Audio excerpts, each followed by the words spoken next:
I don't think so. No, no, no, no. I don't think so. No, no, no, no. It's never, ever, ever, ever, ever. Ce que j'aime, c'est l'aventure. Bon, la compétition, elle reste toujours dans le fond, mais c'est aussi le fait de partir loin et de me sentir un peu seule au monde, au milieu de l'océan, quoi. Violette d'Orange. Quel phénomène! La plus jeune navigatrice à avoir accompli une traversée de l'Atlantique à bord d'un IMOCA en solitaire, la plus jeune navigatrice a entamé un Vendée Globe. Elle affole la toile depuis ce début de Vendée Globe et elle réchauffe nos vieux cœurs fatigués de son sourire qui éclate soudainement comme un fruit trop mûr. J'étais sur la jetée des Sables d'Olonne à 5 heures du matin, le jour où elle est arrivée prendre sa place parmi les grands, au ponton du Vendée Globe. Je ne la connaissais pas bien, mais j'avais aperçu ici ou là son sourire espiègle sur les réseaux sociaux et j'aimais son côté pratique, déterminé, marrant, sans pleurnicherie de petite fille jolie. Elle sourit, elle rigole, elle avance. Sur les pontons, elle ne parle pas beaucoup. J'ai trouvé son papa bien plus bavard.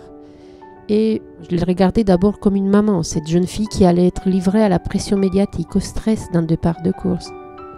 Et quelle course! Je m'inquiétais pour elle. Et puis, très vite, j'ai été surprise par sa très grande maturité, l'attention qu'elle porte aux détails et aussi à ne pas se laisser prendre. Elle caquette sur les réseaux sociaux, oui, mais maîtrisée, semble ne rien laisser au hasard. Elle semble bien préparée, mentalement aussi. Dans une interview il y a 4 ans, elle disait être suivie par un préparateur mental depuis qu'elle avait 7 ans. D'où peut-être sa maîtrise. Son père, ami du navigateur Jean-Pierre Dick, l'encourage, la soutient, la suit en bateau pendant qu'elle fait sa traversée de la Manche en optimiste. Oui, un optimiste. 15 heures d'affilée dans une coquille de noix, elle a envie de le faire, elle ne lâche rien, peu importe que ce soit froid et clairement bien humide. Une vraie aventurière. Elle finit sa traversée. Traverser la Manche sur une embarcation de 2,36 m à cet âge-là, il faut avoir un tempérament hors norme. S'ensuit une traversée du Gibraltar à Optimiste, toujours à 16 ans, une mini-transat à 18, en devenant aussi la plus jeune femme à participer à cette course. Violette ne s'arrête pas là.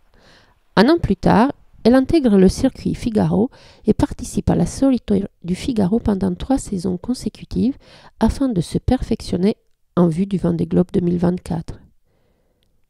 Déterminée, c'est en 2023 qu'elle acquiert son IMOCA, le plan phare de Jean Le Cam, fort de déjà 5 tours du monde, avec laquelle nous l'avons vu se débrouiller mieux que mieux, avec son co-skipper et coach Damien Guillou, mais aussi toute seule pour retour à la base et depuis le début de ce Vendée Globe où elle occupe ce matin, bien que ce bateau soit un des plus anciens de la flotte, 2008, où elle occupe donc une très belle 21e place, juste derrière Jean Le Cam et devant même des bateaux à foile, même Kojiro et Arnaud Boissière sont derrière elle, c'est dire.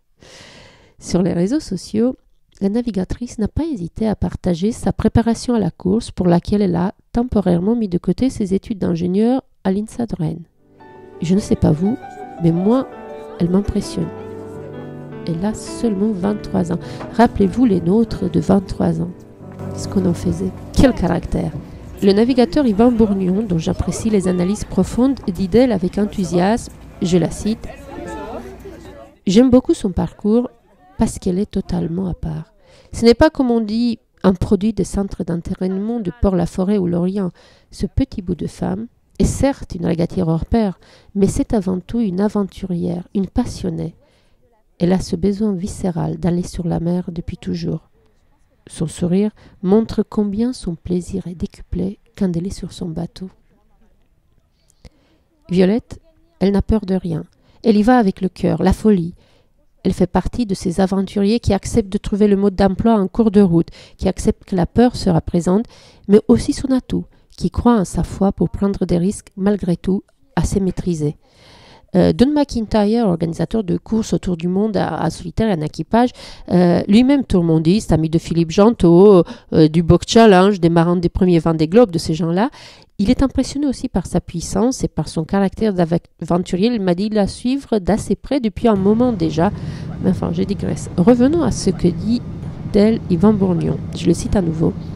Violette, on la reverra en 2028 avec, je vous le garantis, avec un bateau performant et elle commencera à inquiéter sérieusement le peloton de tête.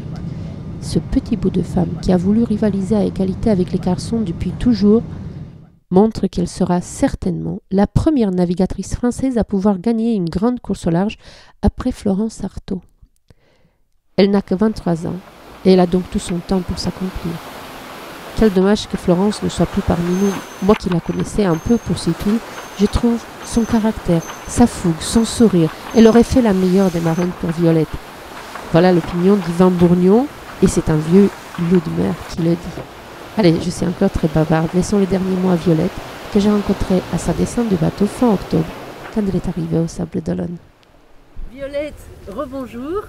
Bonjour, enfin rebonjour, oui. Je vous ai vu ce matin, depuis vous êtes sur le ponton, avec vos fans de tous les âges, là, je vais en filmer 2.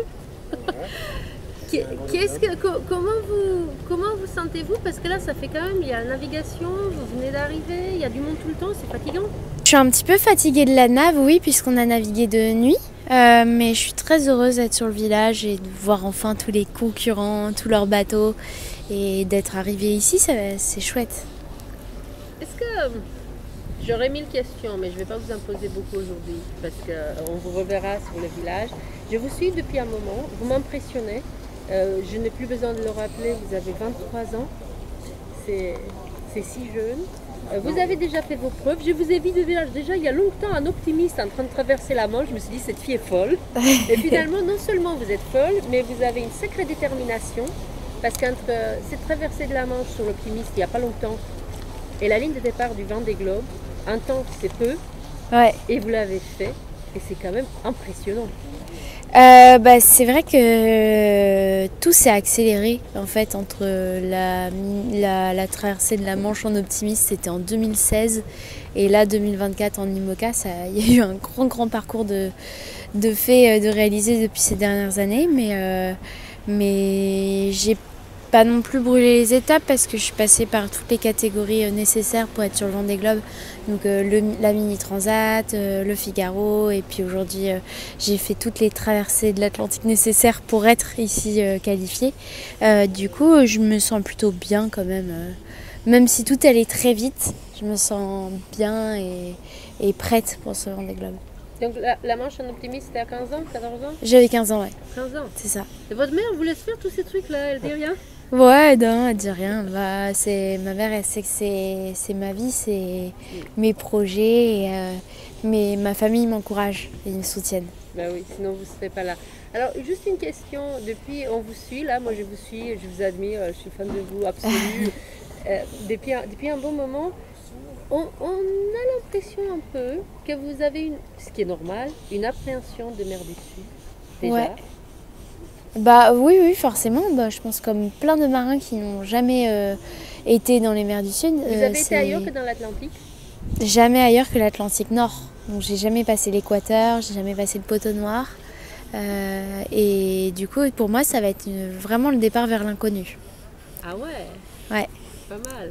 Mais vous allez voir, j'ai croisé des navigateurs un peu partout et au sortir des mers du Sud très souvent, après les Cap Horn, et ils disent que c'est la chose la plus incroyable qu'ils n'ont jamais vue dans leur vie de marin. Ouais, et puis il y en a, ils m'ont dit qu'il n'y avait pas de raison au final de stresser ou quoi, parce qu'au final, on s'en rend pas trop compte qu'on est dans les mers du Sud. Après, on prend un certain rythme aussi, donc on va voir. Moi, je me prends pas la tête avec ça. Pour moi, c'est vraiment l'inconnu, mais on verra bien. Et j'ai déjà vécu des situations où il y avait du vent fort, donc ça, je me dis que je vais pouvoir m'en servir quand je serai en mer sur ce terrain-là, quoi, du parcours. Est-ce que tous les skippers, même les plus expérimentés, même ceux qui ont des bateaux super balèzes dans ce Vendée Globe, ont très peur de la casse et aussi du souci technique? Comment vous appréhendez les problèmes techniques déjà, parce que vous n'êtes pas un ingénieur de bateau déjà à la base? Ça fait partie du jeu, en fait on fait un sport mécanique, du coup ça arrive forcément de la casse, il va forcément y en avoir sur les 40 et moi je me prépare à vivre des moments où je vais devoir bricoler. J'ai essayé de me former à ça. Et après, il y a des casses qui sont pas réparables et alors là, c'est pas de chance. Et soit c'est de la mauvaise gestion et j'ai fait une erreur, soit c'est parce qu'il n'y a pas de chance, c'est un ovni ou autre chose. Donc on verra bien. Je vais essayer de faire attention. Bon, qu'est-ce qu'il faudrait... Quelle est la question que vous auriez aimé, c'est la dernière parce que je vous laisse, je vous ai très occupée, quelle est la question que vous auriez aimé que je vous pose et que je ne vous ai pas posée? Bonne question. Oh, je sais pas. Votre team, votre équipe technique, Ouais. vous les avez trouvés où ces gens-là? Parce que j'ai vu des filles ce matin à 6h du matin qui vous attendaient sur les quais. Ouais. J'ai une super équipe. Il y a 4 techniciens et il y a 3-4 personnes qui travaillent aussi derrière sur tout ce qui est recherche de partenariat, communication, management, tout ça en fait. Et du coup, j'ai la chance d'avoir une super équipe parce que c'est grâce à eux tout ce projet aussi. Et le bateau est prêt grâce à l'équipe technique, derrière ça déroule, donc c'est grâce à eux. Alors, dernière question, dernière promis, cette fois-ci c'est la dernière. Quelle est votre principale qualité? Je suis déterminée. Et mes défauts, c'est que peut-être je manque un peu d'expérience. Mais l'atout, c'est que je suis vraiment déterminée et je lâche rien. On a hâte de voir ça. On a hâte de passer notre hiver avec vous, Violette. Merci infiniment. Merci. Bon. Au revoir.